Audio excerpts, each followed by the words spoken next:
2, 5, 8, 4, 9 উপাত্তগুলোর মধ্যক কত? এরকম ভাবে কয়েকটি উপাত্ত দেওয়া থাকলে এলোমেলো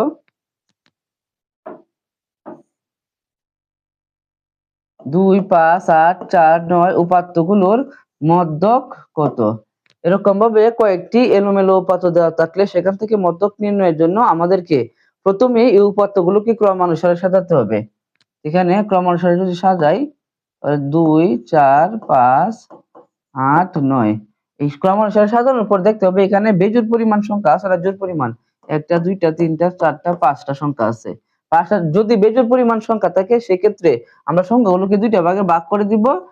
ভাগ করার পর মাঝখানে যে সংখ্যাটি থাকবে সেটি হচ্ছে মধ্যক। এখানে 5 আছে, 5ই হবে আমাদের মধ্যক। 5 আছে খ নম্বর অপশনে, খ নম্বর অপশনই সঠিক উত্তর। আর এখানে যদি জোড় পরিমাণ সংখ্যা থাকতো যেরকম এখানে 2, 4, 5, 6, 8, 9 এরকম ভাবে থাকতো তাহলে আমরা কি করতাম দুইটা ভাগ করে দিতাম আর যে মাঝখানে যে দুইটা আছে এই দুইটা যোগ দিতাম 5 যোগ 6 যোগ এই যোগফলটাকে আমরা 2 দ্বারা ভাগ দিলে আমরা মধ্যক পেয়ে যেতাম 5 আর 6 11 11 কে 2 দ্বারা ভাগ দিলে হবে কত 5.5 তাহলে 5.5 হতো কি মধ্যক। আশা করি সবাই বুঝতে পেরেছো।